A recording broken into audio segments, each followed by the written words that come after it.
Alhamdulillahirabbil alamin. Wassalatu wassalamu ala asyrafil anbiya'i wal mursalin wa ala alihi wa sahbihi ajma'in. Nah, kita kembali lanjutkan pelajaran kita di bab zakat pada pertemuan ketiga kali ini. Nah, sebelum kita mulai, Ustaz pengen menjelaskan sedikit tentang materi kita. Jadi bahwasanya pelajaran kita ini online. Jadi kita tidak terpaku kepada kitab muqarrar. Jadi antum ikuti saja videonya yang Ustadz kirim. Nanti kalau sudah jadi Ustadz kirimkan ringkasan video selama 1 semester ini insyaallah taala. Jadi antum ikuti saja dulu, nanti kalau sudah selesai ringkasannya Ustadz kirimkan. Dan kita lanjutkan. Pada pertemuan sebelumnya kita sudah membahas tentang syarat-syarat, kemudian pengertian zakat. Maka pada kali ini kita membahas tentang hukum orang yang mengingkari kewajiban zakat dan orang yang enggan membayar zakat. Ada tiga macam. Yang pertama, man ankara wujub az-zakati jahlan biha. Orang yang mengingkari kewajiban zakat karena dia tidak tahu bahwasanya zakat itu wajib. Imma li hadasati ahdihi bil Islam, baik itu karena dia baru masuk ke dalam agama Islam, aw li kaunihi nasha'a bi badiyatin ba'idatin 'anil amsar, atau karena dia tumbuh atau tinggal di pelosok yang jauh dari peradaban. Fa arifa wujubaha, maka jika ada orang seperti ini dikasih tahu, diberitahu bahwasanya zakat itu wajib. Nah, walam yahkum bi kufrihi, dan orang tersebut tidak dihukumi kafir li'annahu ma'dzur, karena orang tersebut diberi udzur. Udzurnya apa? Ya tadi, bisa karena dia baru masuk Islam jadi nggak tahu hukumnya zakat, atau karena dia tinggal di pedesaan yang jauh dari peradaban. Maka orang yang seperti ini tidak dihukumi kafir. Beda dengan yang kedua, man ankara wujub az-zakati musliman aliman biwujubiha fahuwa murtadun. Orang yang mengingkari kewajiban zakat dan dia beragama Islam, aliman biwujubiha, dan dia juga tahu hukum atau tahu bahwasanya zakat itu wajib, maka orang yang seperti ini dihukumi murtad atau keluar dari Islam. Wa istatabu salasan, maka orang yang seperti ini harus diminta untuk bertaubat sebanyak 3 kali. Fa in taba ufiya wa illa qutila. Kalau dia bertaubat maka dimaafkan. Tapi kalau dia tidak mau bertobat, menolak untuk bertobat, qutila, dia berhak untuk dibunuh. Siapa yang berhak bunuh orang tersebut? Ya, yang berhak membunuh adalah waliyul amri atau ulil amri, amirul mukminin, pemimpin kaum muslimin atau pemerintah setempat, bukan individu kaum muslimin masing-masing. Yang boleh melakukan seperti itu hanya pemimpin kaum muslimin. Di anna adillata wujubiz zakati dhahiratun fil kitabi was sunnati wal ijma'. Karena dalil-dalil tentang wajibnya zakat itu dhahirah, jelas, baik itu di dalam kitab Al-Qur'an, hadis, dan juga ijma' kaum muslimin. Fa idza jahadaha la yakunu illa litakdibihi bihima. Kalau ada orang yang menolak kewajiban zakat, jahada itu menolak, mengingkari kewajiban zakat, maka hal tersebut, penolakannya dia itu la yakunu, tidaklah terjadi illa, kecuali karena dia apa? Takdzib, litakdzibihi, karena dia telah mendustakan apa? Jelas dia telah mendustakan Alkitab dan As-Sunnah. Orang yang mendustakan Al-Quran dan As-Sunnah, dia dihukumi kafir atau murtad, dia telah keluar dari agama Islam. Nah, dua ini adalah yang berkaitan dengan orang yang mengingkari kewajiban zakat. Yang pertama, dia tidak tahu, pada asalnya dia memang tidak tahu hukum zakat. Yang kedua, dia sudah tahu hukum zakat itu wajib tapi malah dia mengingkarinya. Nah, masing-masing hukumnya berbeda. Kemudian yang selanjutnya, yang ketiga, man mana'a ada az-zakat bukhlan biha ma'atiqadihi biwujubiha fahuwa asimun bimtina'ihi. Barang siapa yang enggan membayar, menunaikan zakat karena dia bakhil, pelit. Tapi ada tapinya. Ma'atiqadihi biwujubiha. Dia itu tetap meyakini bahwasanya zakat wajib. Fahuwa asimun, maka orang seperti ini dia berdosa. Karena apa?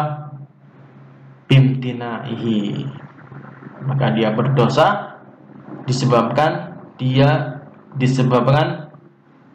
keengganannya dia untuk membayar zakat.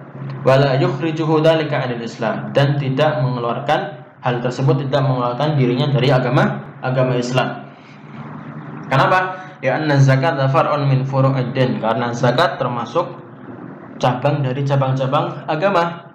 Falam yakfur tarikuhu bimajarradi tarkihi, maka orang tersebut atau orang yang meninggalkan salah satu cabang agama tidak dihukumi kafir hanya dengan meninggalkan satu saja dari cabang-cabang agama. Kan cabang agama itu banyak. Kalau hanya satu saja yang ditinggalkan, maka tidak cukup untuk membuat orang tersebut keluar dari agama Islam. Dan juga hal ini dikuatkan dengan sabda Nabi Shallallahu Alaihi Wasallam tentang orang yang enggan membayar zakat. Hadisnya, ma min sahibi kanzin, tidaklah pemilik emas dan perak. Kanz itu harta ya, berupa emas dan perak. La yu'addi haqqahu, yang tidak menunaikan hak dari harta tersebut. Haknya apa dari harta itu? Ya, untuk dikeluarkan zakat kalau sudah mencapai apa? Nisab dan juga haulnya. Nah, illa ja'alahu Allahu yaumal qiyamah yuhma 'alaiha fi nari jahannam.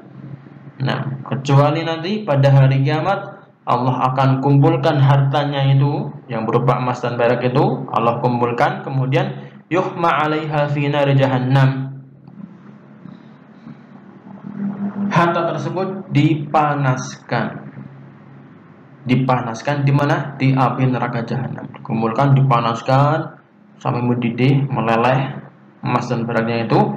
Kemudian fatukwa biha jabhatuhu wa janbuhu wa dhahruhu. Kemudian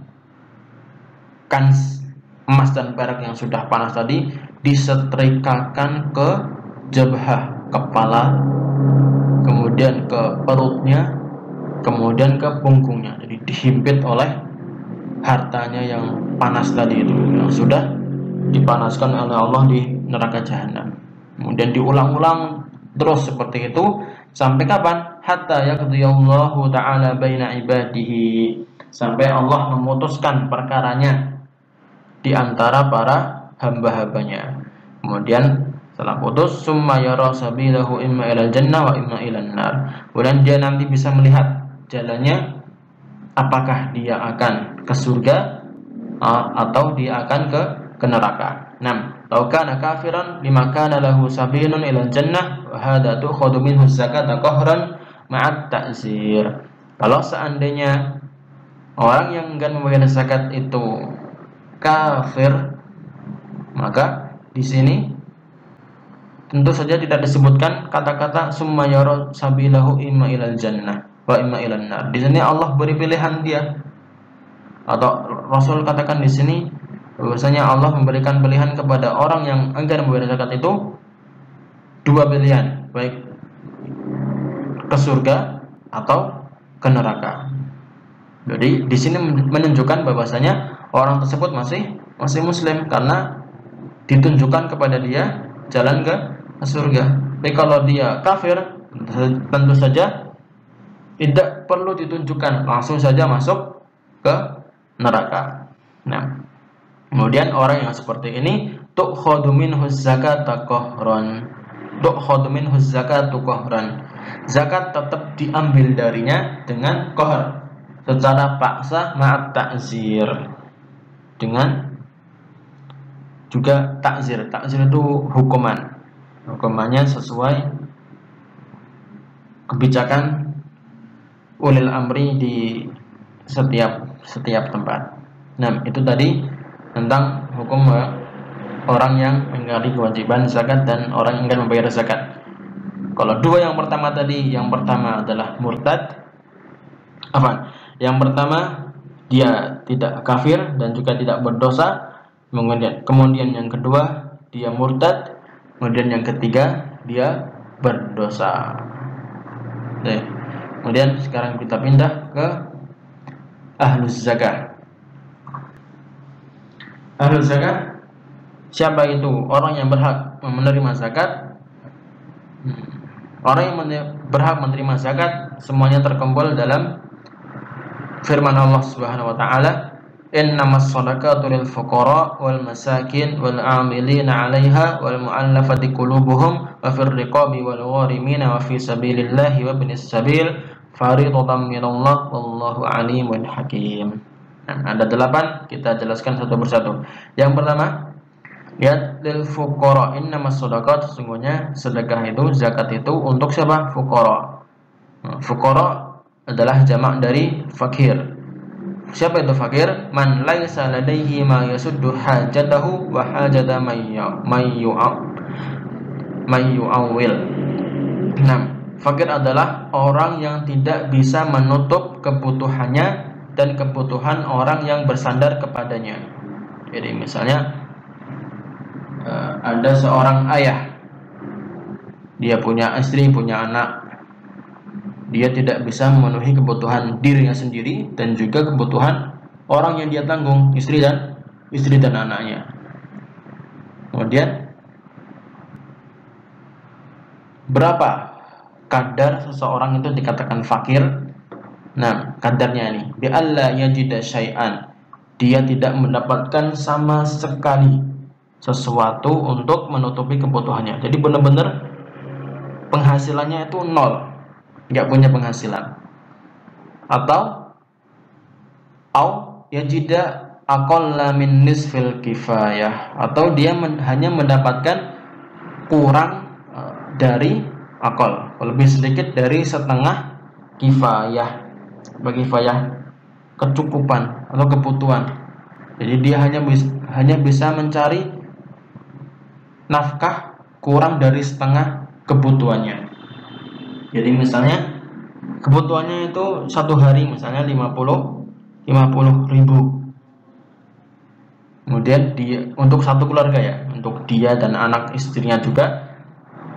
Kalau dia hanya bisa mendapatkan 20 ribu, 20 ribu dari 50 ribu itu kan kurang dari setengah, maka dia disebut sebagai fakir. Nanti beda dengan miskin. Nah, maka orang yang fakir wa yu'ta minaz zakat lima yakfihi sanatan kamilatan. Orang fakir diberikan harta zakat sebanyak apa yang cukup untuk menutupi kebutuhannya selama satu tahun. Jadi misalnya sebulan dia butuh uang untuk kebutuhan makan minum dia dan anak istrinya 500 ribu. Kalikan saja selama 1 tahun, kalikan 12.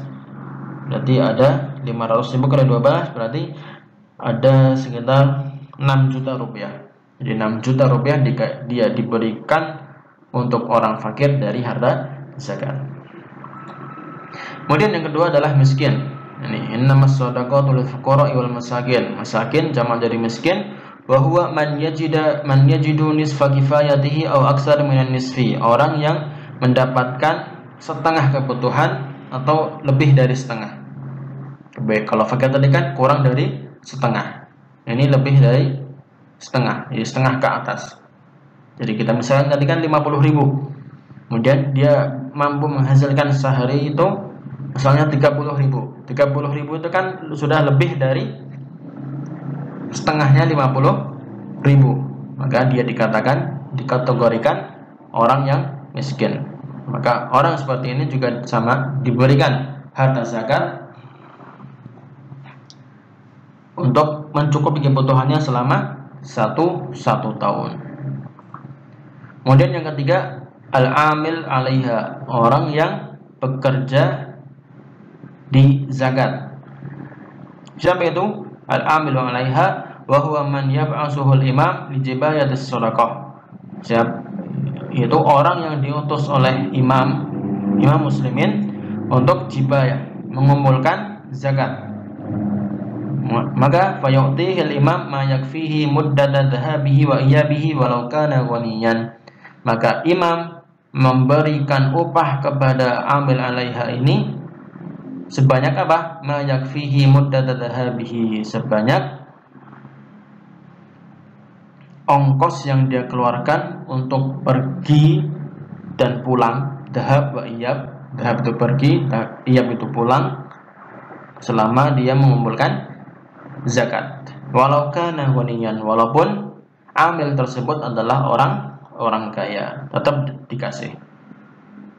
Jadi ngasihnya sesuai upah pada masyarakat di situ. Misalnya upah kerja bangunan di situ sehari 50.000, maka orang yang bekerja di zakat ya diberikan 50.000 itu dari zakat yang telah dia kumpulkan. Wal amilun hum kullu man ya'mal fi jibayatiha, dan orang amil adalah semua orang yang bekerja di apa? Jibayatiha, di pengumpulan zakat. Jadi amil itu siapa saja? Orang yang mengumpulkan zakat, jibayatiha. Wa kitabatiha, orang yang menulis, sekretaris, di bagian sekretaris yang mencatat keluar masuknya zakat, terus kemudian mencatat siapa yang berhak. Kemudian wa hirasatiha, hirasah itu penjagaan, orang yang menjaga harta zakat. Jadi satpamnya misalnya ada baitul mal, kan ada satpamnya, itu satpamnya juga diberi atau diupah dari harta zakat. Wa tafriqiha ala mustahiqiha, dan orang yang mendistribusikan zakat tersebut untuk mustahik, orang yang berhak mendapatkan zakat. Kemudian yang keempat, al-amil tadi sudah. Yang keempat, al-mu'al wal mu'allafati qulubuhum. Mu'allafati qulubuhum adalah orang yang dilunakkan hatinya, yaitu mereka suatu kaum yang diberikan dari zakat, harta zakat, taklifan liqulubihim 'alal Islam, agar hati mereka itu condong untuk masuk ke dalam Islam. Itu lunak, untuk lebih enak untuk didakwahi, seperti itu. In kanu kuffaran, kalau seandainya mereka adalah orang-orang kafir. Jadi kalau orang-orang kafir, maka fungsinya zakat itu adalah untuk taklifan liqulubihim. Tapi kalau untuk orang-orang yang muslim, fungsinya untuk apa? Diberikan zakat wa tasbitan li imanihim, untuk mengokohkan keimanan mereka. In kanu min ti'afil iman al-mutahawinina fi ibadatihim, kalau seandainya mereka itu termasuk dari golongan orang-orang yang lemah imannya, yang sholatnya masih telat-telat, masih bolong-bolong, seperti itu. Nah, al-mutahawinin, yang masih lalai dalam ibadahnya. Au litarghibihim fil Islam, atau untuk mengajak mereka agar menyukai agama Islam. Au talaban lima'unatihim, atau untuk meminta bantuan mereka. Jadi misalnya kaum muslimin sedang paceklik, misalnya di negara kaum muslimin sedang paceklik, kemudian di negara sebelah kafir, di sana stoknya masih banyak, maka boleh imam kaum muslimin membeli bahan pangan dari negara kafir dengan uang zakat itu. Nah, aukafi ada, atau untuk mencegah gangguan dari mereka. Jadi misalnya negara tetangga kaum muslimin yang kafir itu suka mengganggu, maka untuk agar dia atau negara tersebut tidak mengganggu kaum muslimin, maka diberikan uang zakat ya, seberapa sesuai kesepakatan antara kedua pemimpin negara tersebut. Kemudian yang kelima adalah ar-riqab. Lihat ini, lafir riqab. Riqab itu adalah jamak dari raqabah, leher. Maksudnya di sini adalah wal muradu biha, maksudnya adalah al-abdul muslim awil amah. Budak yang muslim atau amah. Amah itu budak wanita. Kalau abd budak laki-laki, amah budak wanita.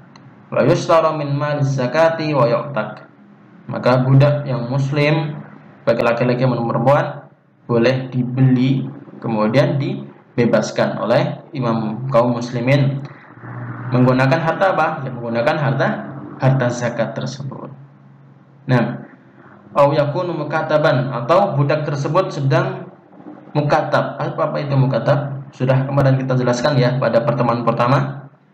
Nah, fayu'ta minaz zakati ma yusaddidu bihi nujuma kitabatihi.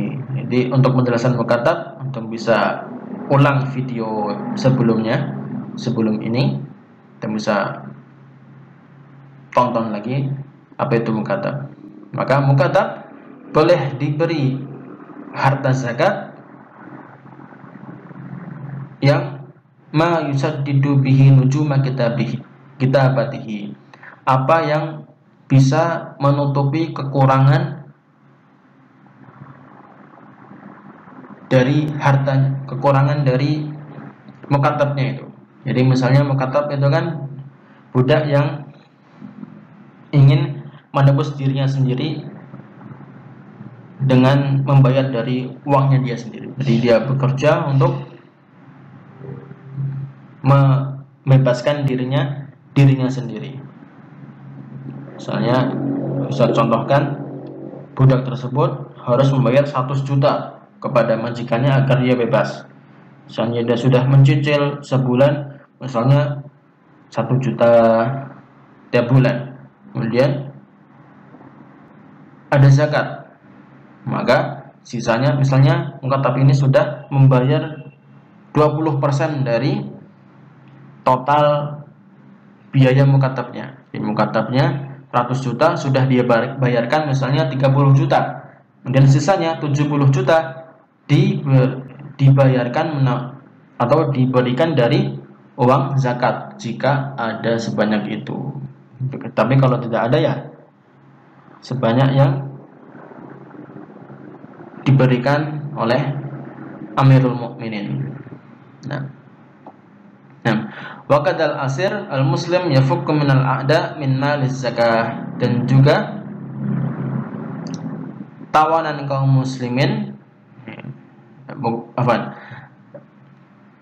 tawanan perang yang beragama Islam. Jadi misalnya ada perang antara kaum kafir dan kaum muslim berperang, kemudian misalnya kaum muslimin ada yang ditawan 1 orang, maka untuk menebus tawanan tersebut boleh dibayarkan dengan uang zakat. Kemudian yang keenam adalah al-gharim. Gharim adalah al-madin alladzi tahammala dainan fi ghairi ma'siyatillah. Adalah orang yang berhutang atau yang menanggung hutang selama tidak dalam maksiat kepada Allah Subhanahu wa taala. Sawa'un li nafsihi aw li ghairihi ka islahin nas. Nah, sama saja utangnya tersebut untuk dirinya atau untuk orang lain. Untuk misalnya mendamaikan antara 2 orang yang bertengkar misalnya.